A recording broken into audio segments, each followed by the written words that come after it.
I feel so lonely, honestly, and I feel disconnected. I just don't want to be lonely. A lot of us truly just need A shift automatically if you catch what I'm saying, Francis. What's happening, YouTube? What's going on? So, my name is Albert Francis. Francis Dre's, nice to meet you. So anyway, I'm 60 years old and I want to share some wisdom with you because I've been freaking free of the loneliness concept. I'll explain why it's a concept. But first of all, let me tell you how I met you. I primarily do workout videos, right? And so I decided to, in one of my videos, talk about how I've been free from loneliness for years.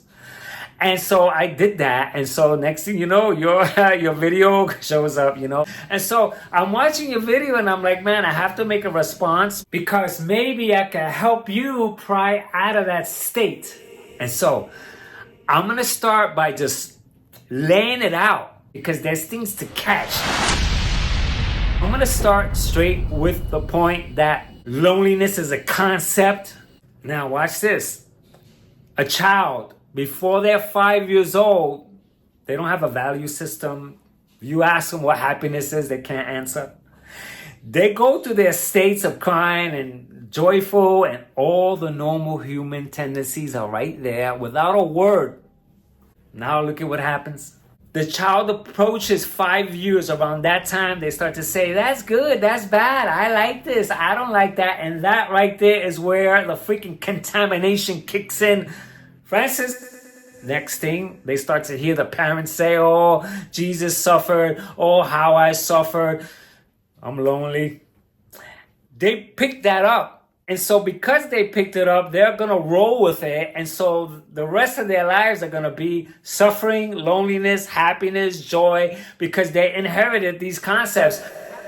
You have to consider that as long as the loneliness is there, no matter how you treat it, it's gonna remain there. Because if I'm lonely and I go out to a bar and drink, the bar fun, the root of it is loneliness. And so it's still there. And so after the bar, I come right back to, oh, I'm lonely.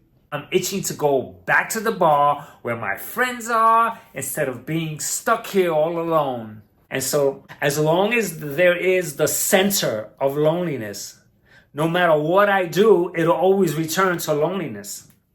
And so now the key is to abandon, Francis.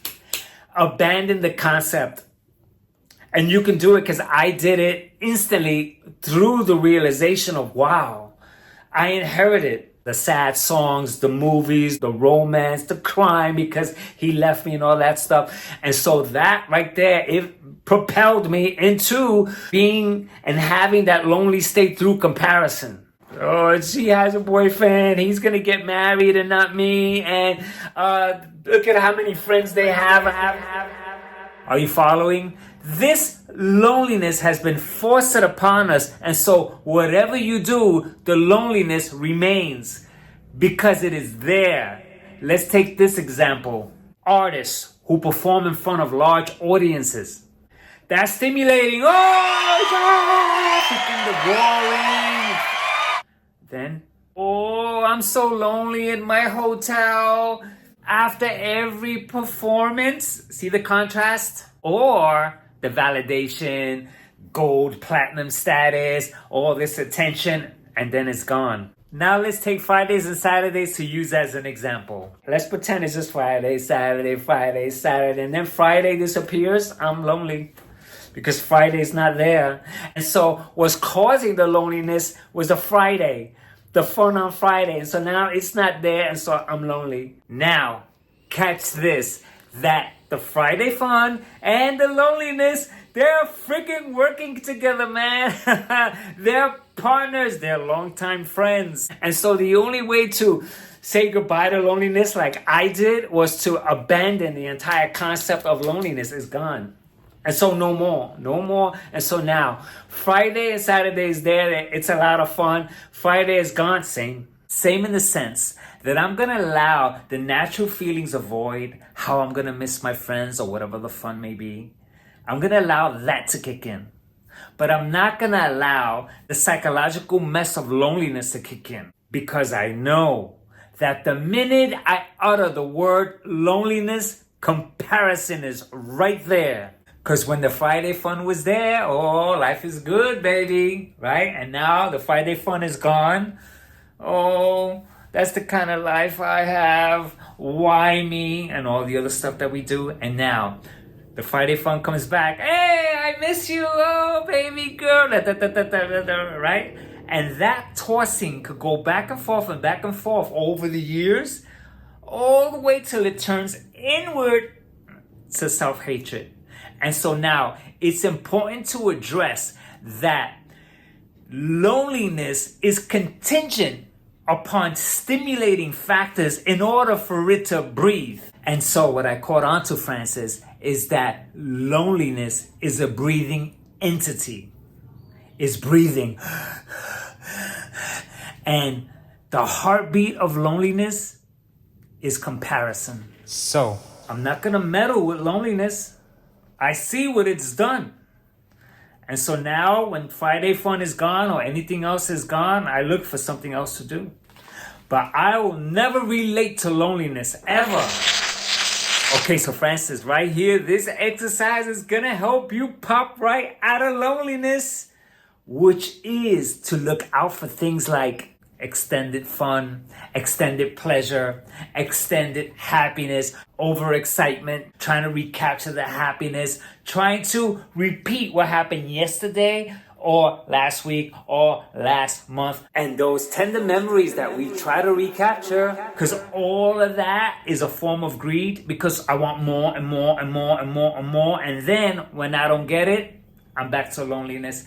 And then doing everything to pop out of it again, which is a vicious cycle. And so you may be thinking, oh, what's wrong with happiness? What's wrong with tender memories?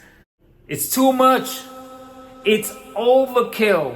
And the overkill, the continuous desire for pleasure, is what's producing loneliness when the sustained pleasure is no longer there. And now what I'm going to do, Francis, is play bits of your video feeding you more nuggets to support what I'm trying to convey.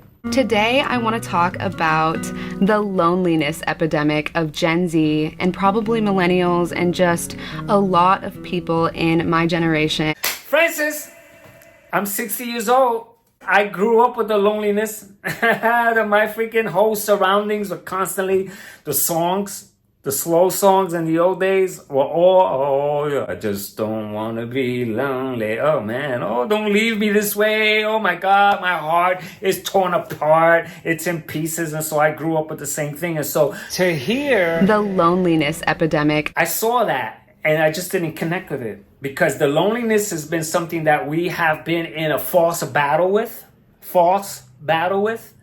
my whole life. And so I don't see it any worse or any better. And so that's something for you to just...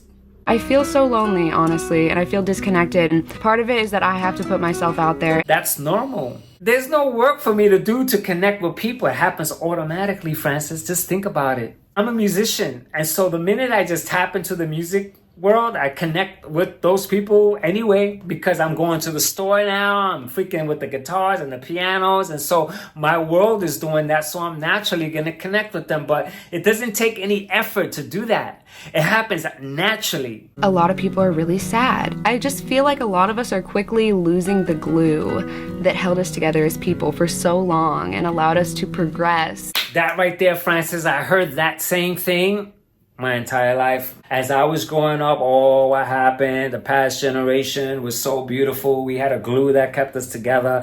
Every single generation that goes over to the next one that looks back says, oh, it's not like the old days. A lot of us feel like we don't have that many friends. We feel like we can't reach out. We don't want to impose on people. Now, Francis, let's imagine that the entire world, each person only had one friend. Then there'll be no problem, because that's the way it is. Now, let's pretend that the entire world, each person has 5 friends. With comparison there, the minute anyone has less than 5 friends, oh, all I have is 3 friends, thanks to comparison. It's also a very nuanced topic because social media makes us feel so connected all the time, but then we end up having this like deep yearning. This whole thing with social media providing a feeling of connection is just a new artificial way of someone just feeling connected. But take out social media and we will be complaining still. Because like I said, it's always better than back then. Oh, the old days. There's nothing like the old days. And so there's a big chance we inherited that also. Oh, the old days. There's nothing like the old days because the old days gives us an opportunity to fantasize and invent stuff in the head because we're not there anymore. So the mind is very powerful to create. Oh, so fantastic in the old days. Just things were great and the connections. And so as long as the mind is fabricating it, we will go, oh my God, the old days and glorify it is just wonderful, but it's imagined. It's not reality. I still have connections. I still have deep friendship, but I feel out of place when it comes to a general sense of community. As long as the state of loneliness exists, you'll always be lonely. That's my point, Francis. You have to abandon the concept of loneliness and catch it. Catch it because the root of what I'm trying to convey is nonverbal. It's beyond words. You just catch it. You just see it that, wow, I've been orchestrated a certain way. My culture, the society has built this person into who he is with the identity and everything. And now I am strong and propelled to live out a certain life with the attributes that we have, which is suffering, sadness, happiness, joy, and we chase the joy and chase the happiness. We stuff, we do all these things, we go and drink to feel another way. And so once you realize that you've been produced and orchestrated, you will start to see and uncover a lot of things that's going to help with a lot of things in your life naturally, without effort, without instigating, without imposing. You'll see a shift automatically if you catch what I'm saying, Francis. I felt like when I was up in the mountains, that definitely felt like it came back a little bit. I definitely saw people rallying together and being there for one another in a way that I don't see in the city as much. Okay, Francis, right there, that's easy. I could go right now to a rally and if the people are freaking, yeah, then there's music and everyone's freaking, I can get that connection easily. I could do that at church too. Back to the point. The mountains were people and they're bringing on that feeling of connection, but the loneliness is still being carried. And so that's why it felt for a minute. Oh yeah, I went to the mountains and I felt it for a minute. But then the state is there because it's alive within me. As long as it's alive in me, it needs the companion of its opposite for it to fuel. The feeling that I had, especially when I was a kid. See, right there when I was a kid, go back to that and see how much your mind was contaminated. The concepts, the value system, the good and bad, the good days and the bad days. Was that there? You were a kid, carefree, and you're not thinking about, oh, tomorrow, or having those fears, or projecting, or the anxieties, which is the contemplations of the future and the past and what happens, along with the regrets. You didn't have that there, I bet. If you connect those two, you'll start to see that the mind that we end up gradually producing over time gets so contaminated that it gets full and stuffed with the same thing over, like compounded. I was lonely, so I drank. I was lonely, so I went for friends. And I was lonely, I got married. And I was lonely, so I went and made a lot of money. And so that gets compounded and compounded all the way to we're at that state that no matter what we do, we still feel it yearning there. I just so wish that people had more organic conversation and that throughout the day we could see people stop, catch up, do things together as a community, work with the people we love, build things with the people we love. Had more organic conversation, do things together as a community. I just so wish. Francis, from the apartment that you live in to the makeup that you wear to the bus that you take, the plane that you fly in, the cab, the computer, the phone, the refrigerator, every single thing in your life was produced by multiple people. Okay, so now, Francis, with that said, try this soothing exercise. It's so soothing. I step into the bathroom. I take off my clothes, which someone else made. Right? Now, I turn on the water. The way the water travels to me, the whole system, the pipes, whatever, it's made by multiple people. The soap itself is made by another person, another company. The walls, the tiles, everything around me is made by multiple people from across the world, right? That is so soothing. If you try it, it's so soothing. And so now the idea that someone has to physically be there or to be examined, because I've maintained amazing relationships with people that wasn't physically with me. There is that lingering loneliness where when you don't feel that sense of empathy and connection to people, it can be really easy to withdraw, but then you become bitter, and that doesn't lead you anywhere good. You do owe people things. You owe them kindness, and they owe you the same. Yes, I am my own main character. Life is beautiful. I'm gonna put a positive spin on it, but then I feel like I've seen it also turn to like a little bit of a narcissism. You have to get out of the way from trying to orchestrate anything whatsoever and go out and do whatever it is that you see that naturally you ought to be doing, and you'll see that the rest of it just happens, but without any contemplation, any organizing, any sense of like, let me push myself more, because I'm catching here that you push way more than you need to. You don't have to, man. Party friends can be some of the best friends to have, like just those friends that every once in a while when you're feeling crazy, you just go out and hang out. Okay, so I'm ready to present the most important aspect of this entire video, which is to try to catch if you are stroking your loneliness, if you're supporting it, if you're nurturing it. Let me give you an example. A depressed person comes to me. I tell him, come on, let's go exercise. With the understanding that exercise is the number one go-to for depression. He says, no, exercise? No, I'm cool, man. No. And so what he does is that he elects to keep his depression because it's been with him for so long. It's his companion. And so deep down inside, he doesn't want to let go of his companion. Also, there's fear there. And so this part right here is so crucial, because if you don't get past it and realize the extent of how much you are stroking it, oh, my alcoholism, my depression, oh, my loneliness, and I'm gonna have to give up. Oh, I'm so lonely, nobody understands me, and the way I share my loneliness with others, the type of attention I get from that, I'm gonna have to give that up. And you're so used to it because it's been there for so many years that you're not willing to let it go. If this part isn't taken care of, the rest of it won't work because you're still hanging on to it. Someone's gonna try to take away my loneliness, and I'm not gonna let them, because the loneliness has been with me for years, and I don't want to get rid of it because the loneliness now is my companion. And so this is crucial, because this here could keep someone stuck. Because once it's your companion, like the bottle, once it becomes your companion, no matter how bad your life gets, we defend that companion. That's why it's so hard to give those things up.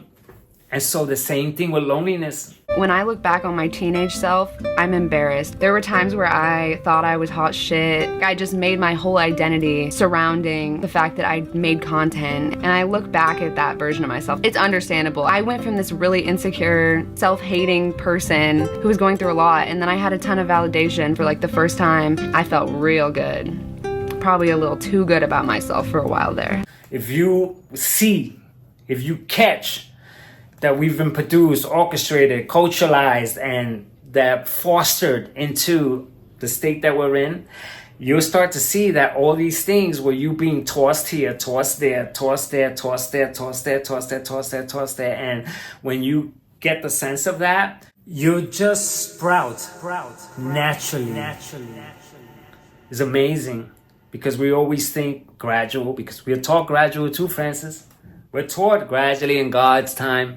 We've confused the physical state with the psychological state. The physical state, it does need time to heal. If you cut yourself, if someone dies, there's that mourning and that grieving area, which takes time. But up here with these things, the loneliness, it's up here, man.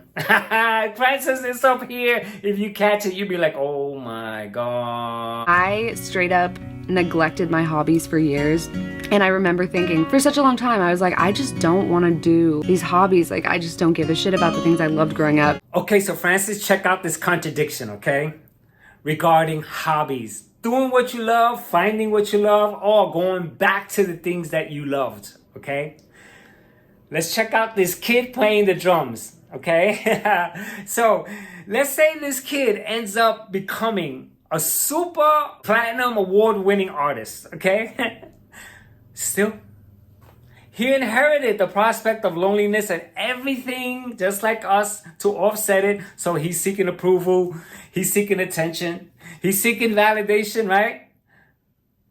So then, you see, it doesn't matter if you end up finding or doing what you love, because we're carrying the concept of loneliness.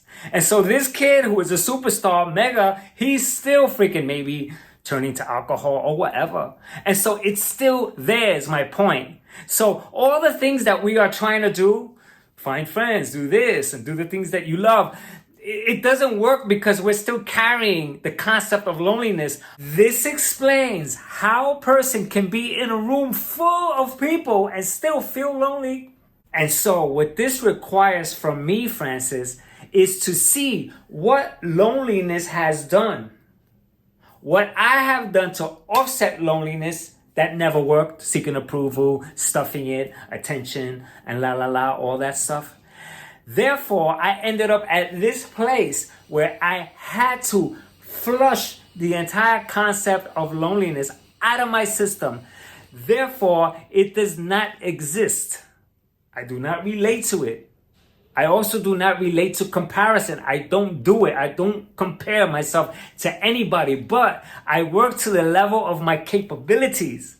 I exercise to the level of my capabilities, but that's it. And so now I step out into the day fresh. I know a lot of you are probably going through the same thing. Hopefully you just don't feel as alone because of me. You got me. Okay, so Francis, to end this, that right there was very sweet, but that's console.